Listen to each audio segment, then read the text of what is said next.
fellow hobbyists, collectors, and Predator alike. I want to welcome you to my channel, Predator Collectibles.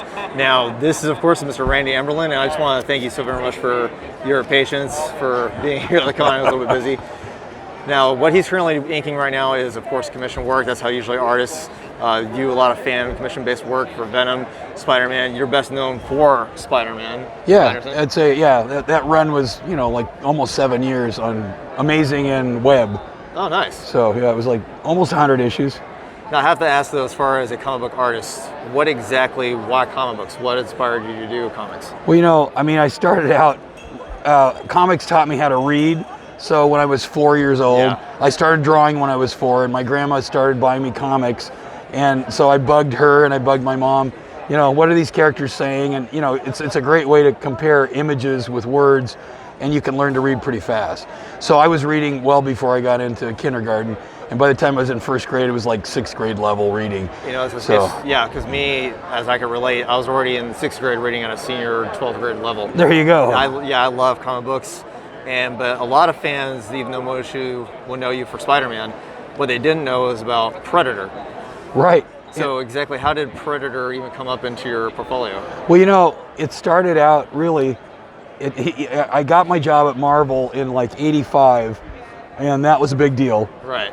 And I grew up in, you know, Milwaukee, and that's where Dark Horse is now. Yes. And so Mike Richardson is from Milwaukee, his whole family, and that's where he grew up. And I met him through a mutual friend, Chris Warner, who's an editor. He's been an editor at Dark Horse for like 30 years. But Chris is the guy that got me my job at Marvel because he was a penciler there. So I inked Chris on Alien Legion and then nice. Doctor Strange, and that got my career. And so he was living in New York. And then eventually he moved back, and then that's when I got introduced to Mike. And Mike says, well, we want to start a comic book company. And it was like, you know, really? It's like, and he goes, well, you can do your own characters if you want to, and we're going to do this thing called Dark Horse Presents. So all of us did our own characters for the first 4 issues, and that was my beginning my relationship with Dark Horse. And I've been sort of an alumni, so I get invited to all the events and made a few extra royalties. And, you know, I mean, I wish I was one of the founders, because they just sold 51% to a Chinese company. Oh, wow. And it's like a $250 million company. And so somebody, you know, I guess there was a big payday for like the 3 or 4 people that, you know, were the main, you know, like, what is it? His brother-in-law is the CFO, and, right. And you know, Randy Stradley was a friend of mine. He was like the head editor. So those guys, you know, they had big paychecks, and so some of them are retiring. But that was how I got into the whole Dark Horse thing, and of course, you know, he got the license for 20th Century Fox. They had a relationship with Universal, and they got lucky, and they got, you know, The Mask, written by one of my high school friends, Mark Verheiden. Right. Yep. And so that's another guy out here in Beaverton, and he went on to be a writer on, you know, like what he wrote the Heroes. What was that? Smallville. Yeah, Smallville. The first 5 years or whatever, you know, was his team, his writing team. Anyway, a lot of people in Portland have become famous in the comic industry. I'm Dave Stevens. I mean, you start going down the list. But this company, you know, I mean, they had the first right of refusal on all of this 20th Century Fox products. So there you go. You got Predator, you got Aliens, you got Terminator, you know, whatever else they were doing. And so that led to a lot of comic books. And they tried to do their own superheroes, didn't work out, you know, the Comics Greatest World or whatever it was. Yeah. And I had a book that I was doing called The Mark that was one of Mike's projects, and that didn't work out. And you know, Chris tried. I mean, you know, everybody was trying to do their own universe. You know, all these companies were popping up in the '90s, and it just didn't work. It was just too many comics, and things kind of blew up. But you know, they were smart. They kept, you know, the Star Wars probably the biggest one. That's another 20th Century Fox. So you got Star Wars and all those other ones. So I got to do Predator actually first, because Chris, once again, the guy that got me in to Marvel, Chris Warner. He was, you know, he became an editor later, but he did that Concrete Jungle, the very which first became one. And Verheiden wrote it, I think. Yeah, he did. And so, you know, I mean, and I got to do finishing work on it because they needed help. Chris was a little slow. He's a perfectionist, so they need, you know, somebody to come in and we'd work together. So I got to work on that. So that led to just other projects down the road. I worked on Aliens versus Predator, and different things, different kinds of, like you said, the movie adaptation from Predator 2. Yep. The coolest thing about that was I got to actually read the script that was before they even finished the movie. So it was like, I got this, I was reading it in bed. I remember going through the script and I thought, wow, this really is exciting. This is really great. Unfortunately, the movie didn't live up to the script. It actually was better than the movie. I got more of a thrill reading it, and that's pretty unusual. Yes, so they just didn't execute. As far as Predator 2, a lot of fans, especially myself, knows that with Concrete Jungle, it was Mark Verheyen, and he actually said that 20th Century Fox gave him a call and said, okay, we've noticed that this comic book's out from Dark Horse. How does it end? Because they're actually going to be using that for the film. Oh, really? Yeah, so that's what Mark said, and then realizing it that Dark Horse now does the movie adaptation of the same comic book. So technically, Concrete Jungle was based in New York, and here is Predator 2 is based out of Los Angeles. That was literally the only difference. So in regards to doing Predator 2, the movie adaptation, since you've read the script, that's very cool. It was cool. I mean, I felt real privileged to read it. I couldn't do anything about it, but then I was really disappointed. We did go see the movie before they'd added music. Oh, really? Which was horrible. It's horrible. A movie without music is like no movie at all. And no sound effects. Yeah, no movie at all. It was just so bizarre. Yeah.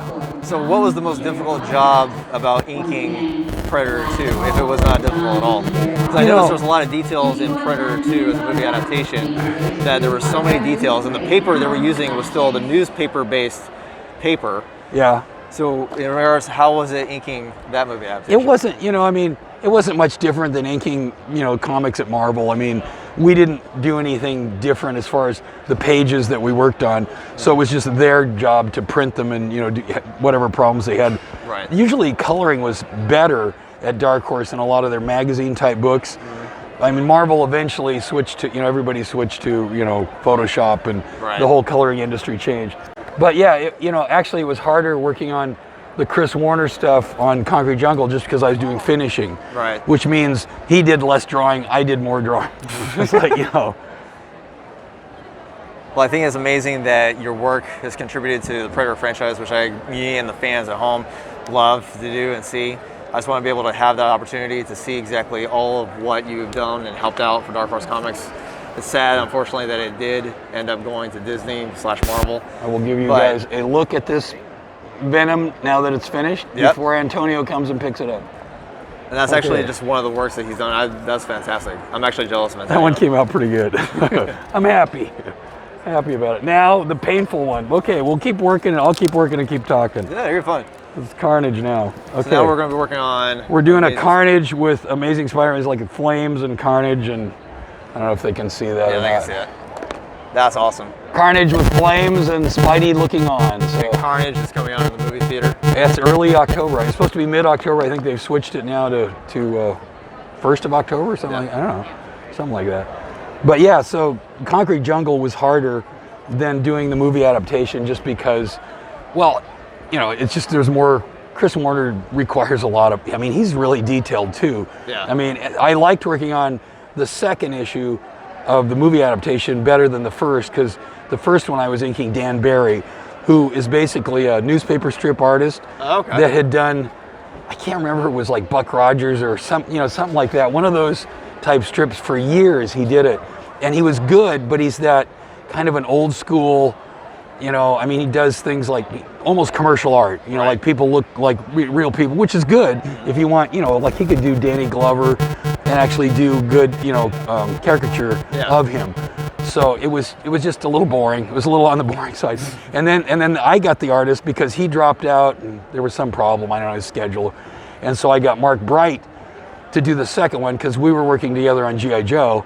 And I love Mark Bright's drawing because he's just so pure. It's like the guy can just draw. He's just like Jack Kirby or something. You sit down and just draw anything, It's like, and he understands action and stuff.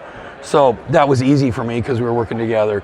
So that one was easier than the first one to work on. That one I have one of those pages too. I got the one where it's on the subway or whatever, and it's from behind, and the Predator's dropping down like this. So it's looking at, and it's a really cool big panel in the middle of the page. So I've saved a few pages from those. Yeah. That's awesome. I actually do have a few pages. Actually, I have one now from the Predator 2 movie adaptation. All right. Yeah. So I'm actually glad to have some of your work now in my portfolio collection. I have actually about maybe 40 pages. Wow, Series. that's awesome. Yeah, different comic books that I actually have to have original art, so I love supporting And there's artists been a lot. I mean, I saw one guy, you probably know, I mean, it's like Chris was, now that's the thing is Chris has been editing those books, Yeah. Warner, for a long time. There was a guy that had, what was it, he did digital art. Maybe he was just doing covers, but his stuff was amazing. It was like this Predator War or something. It was like this, we had posters of it from, I never got to see many of the issues, but he was an amazing artist. So I don't know how much he actually did, maybe it was just covers or something, but they've had some great artists doing Predator stuff. So what are you doing now? You mean as far as them? I mean, is it working for them or? Any professional work you're doing at this moment? No, I just, I'm kind of retired, I was teaching, doing enrichment programs and, in schools. My wife was teaching and she retired at the beginning of COVID and she'd already planned to, so she just was getting her PERS. And so that went in, she did that in February and then, COVID in March. And then we couldn't do our camps and we were doing comic book art camps with Marvel, DC, Dark Horse, and Archie as our sponsors. They weren't really sponsors, they were donating stuff, And I'd been doing those for 13 years. So, oh, nice. Yeah, it was really my wife's idea, so that was cool. And she said, do the camp you want to do, or the one you wish that you could have done, or when you were a kid. So, it was a great camp. We tried to outdo ourselves every year and kind of came to an end. And then the next year, they denied us, renting indoor facilities because we always do it in July. So we couldn't do it 2 years in a row, and a lot of the instructors that I had, the assistants, were kids that literally, I had them as students from like 3rd, 4th, or 5th grade up through high school, and even in college. I mean, not much, but mostly from 3rd grade up through high school.